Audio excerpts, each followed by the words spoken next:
ontem falando sobre as questões financeiras do São Paulo. A foto dele tá diferente, é mais magro, olha lá. Porque o fato é que a bucha chegou, senhoras e senhores. Demorou, mas chegou. É antiga. Ele teve que apresentar o resultado financeiro do São Paulo no balanço, que é uma catástrofe. O déficit foi alto, e aí ele escreve... Esse é um trecho do que ele escreveu, eu vou ler aqui para vocês. O déficit alto, 287 milhões, alto mesmo, é resultado de alguns fatores. Os principais são manutenção de um time competitivo. Evitamos ao máximo vender jogadores, sendo que 2 dos nossos principais ativos sofreram lesões na última temporada. Pablo Maia e Nestor. Aqui eu já tenho um porém. Eu vou só passar e depois a gente fala. Vocês estavam achando que o Nestor ia ser vendido para o Manchester United? Acho que ele errou um pouco na previsão. Foi emprestado para o Bahia. Foi emprestado para o Bahia. Não era um superativo que ia render tanto para o São Paulo. Não era, como não foi. Alguns milhões de euros até daria. Pode ser, mesmo o Pablo Maia. O Pablo Maia já tem 20 e tantos anos, 20 e poucos anos, 23 anos. Você acha que ele ia para onde? Para o Real Madrid? Não ia. Não, isso não. Mas enfim. O máximo que ia acontecer era o déficit cair para 180. Bom. Daí 2, pagamentos de juros bancários oriundos da dívida e de empréstimos contraídos pela necessidade de manter o fluxo de caixa para pagamentos rotineiros e de curto prazo. Aí tá bom, dá para entender, é a tal da dívida de curto prazo. Tá? Para deixar claro. Além de tudo isso, o mercado do futebol inflacionou exponencialmente nos últimos 5 anos com o surgimento das SAFs e as casas de apostas aportando mais dinheiro nos clubes, inclusive no São Paulo, detalhe. Desta forma, para nos mantermos competitivos, precisamos aumentar alguns investimentos e usar a criatividade. Hoje o futebol está mais caro. Um valor que antes era suficiente para pagar o salário de um jogador considerado de elite passou a ser um custo pouco acima da média, por exemplo. Prova de que nos mantivemos competitivos são as 5 finais disputadas e os 3 títulos conquistados nos últimos 4 anos, explicou o presidente. Mesmo com os números não sendo positivos, Júlio Casares disse que o São Paulo tem mais de 2 bilhões de recebíveis garantidos até 2030, prometendo entregar uma ótima situação para os futuros gestores em 2027. Então, meio a forceps, mas precisou falar, né? Porque agora vai sair o balanço, daqui a pouco vai ser apresentado, e tem esse buraco de 287 milhões, considerando um ano ou mais de um ano em que o São Paulo não contratou ninguém, contratou o Jamal Lewis e o Santilongo, e como disse sempre o Arnaldo, se livrou de 18, contratou 4, aquela história toda, e aí veio um rombo desse, aumentou as receitas de patrocínio, tudo aumentou, Morumbis, tem um monte de coisa aí no jogo, mas aí na hora de apresentar o número foi menos, tem algum ralo aí que a água está saindo, que a grana está saindo, e aí o Casares teve que se explicar, Arnaldo. Na verdade, eu acho que essa explicação ela é via Instagram insuficiente, né? Na verdade, também, essa notícia, esse sinal, só ajustando qual seria o déficit, para onde iria a dívida, já tinha sido dado em julho do ano passado.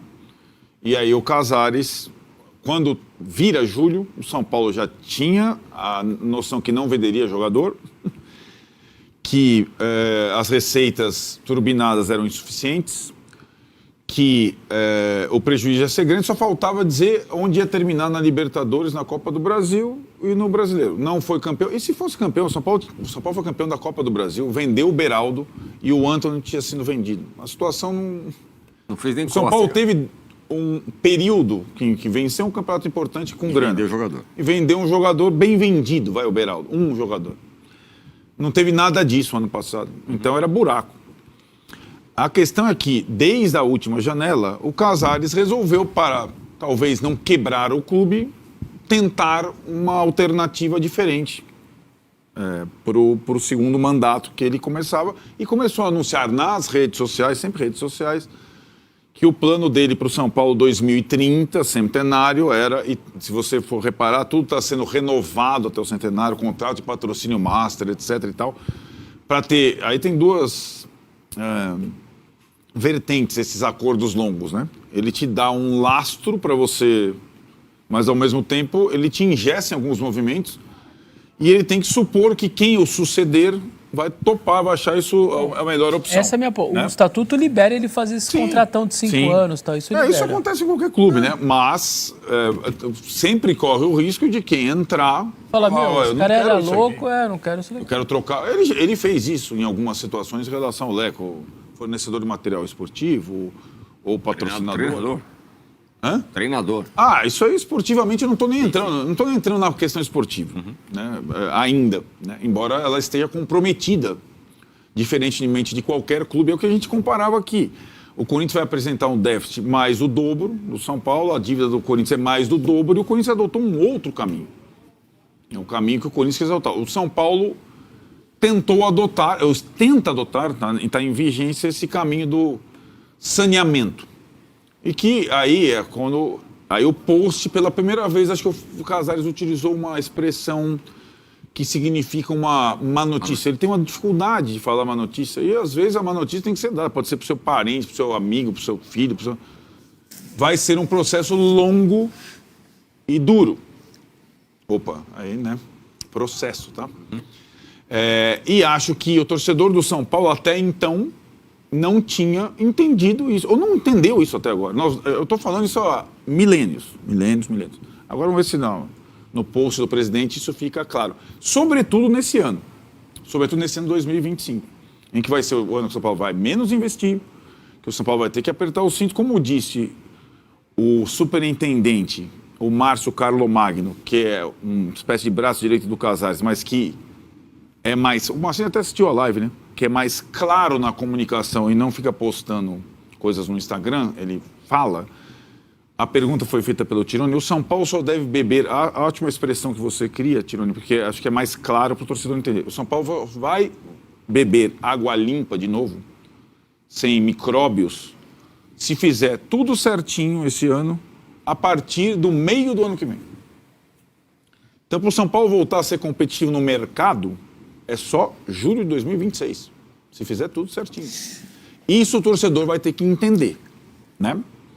E eu acho que aí vamos passar para a questão esportiva. O São Paulo não vai investir na janela desse meio do ano, mesmo com o Luiz Gustavo com problema, etc. A única possibilidade é ele entrar e saírem outros, como tem sido feito na engenharia da folha de pagamento.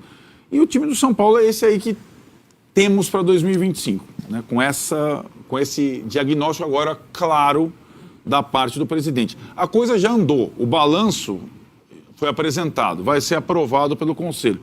E os planos para o segundo mandato estão em vigência.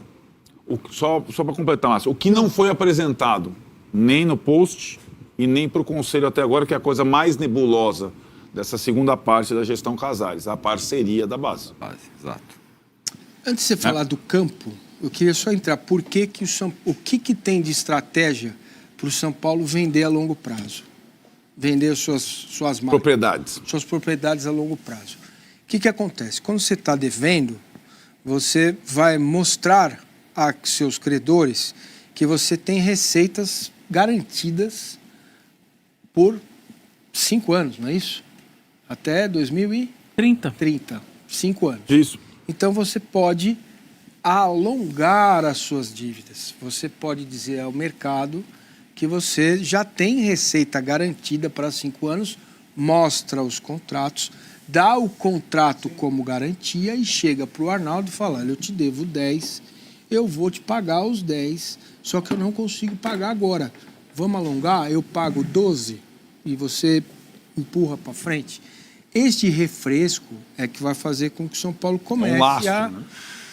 Sim, sair. A coisa boa é essa. Qual é a coisa ruim? Qual é o risco que se corre? A gente pode ser que estejamos vivendo uma bolha e que o São Paulo seja o único a nadar em águas claras e calmas com essa questão das bets, com este patrocínio que ele conseguiu, certo? Pode ser. Mas aí é uma aposta. Tem agora não sei se você viu, que melhora... Gatilho do bem, gatilho Isso. do mal. Gatilho do bem, gatilho do mal. Agora... Como se fosse uma coisa de mercado, né? Isso. Você pode viver lá na frente uma nova bolha. E aí, mesmo com gatilho, você fica um pouco defasado. Mas não tem jeito. É o risco que se corre quando você precisa e quer entrar numa outra...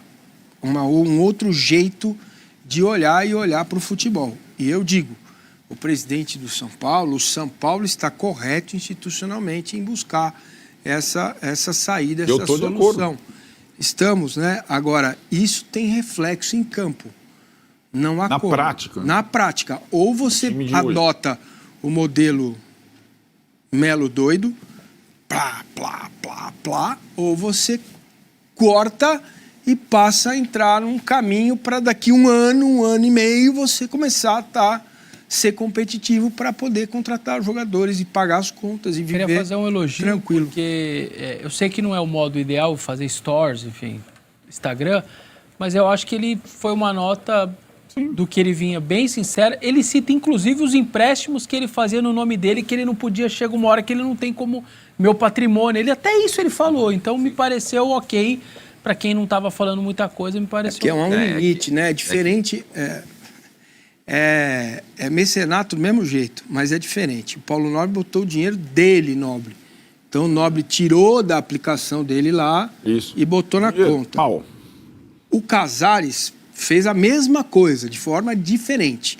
Ele pôs o nome dele lá, o patrimônio dele. Se der algum chabão, isso, ele é o responsável e pega o dinheiro para colocar no São Paulo. Os dois estavam correndo riscos. Agora, cá para nós, o risco do Casares é muito maior, né? Ah, sim. Certo? Então é isso aí, galera. Desculpa a iluminação quando consegui ligar a iluminação, mas é isso, galera. Déficit aí de 200, quase 300 milhões, né? O Casares tentou se explicar aí, mas realmente é um déficit absurdo, que a dívida do São Paulo bate praticamente 1 bilhão. São Paulo hoje deve 1 bilhão, né? Então é uma situação assustadora do nosso clube. E o Casares falou que esse negócio do FIDIC aí pode melhorar, então vamos aguardar os próximos passos, né? Como é que vai ser essa situação financeira do São Paulo, se vai se agravar mais ou realmente vai diminuir, né?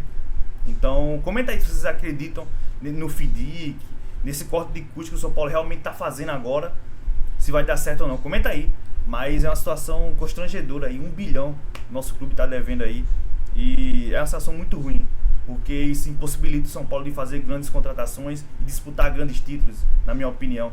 Então comenta aí, se inscreve no canal, deixa o like, comenta sua opinião, todos crescem para Band Esporte, link na descrição. Quarta-feira aí com a notícia muito ruim pra gente aí, 1 bilhão de dívidas o São Paulo alcança aí na gestão Casares.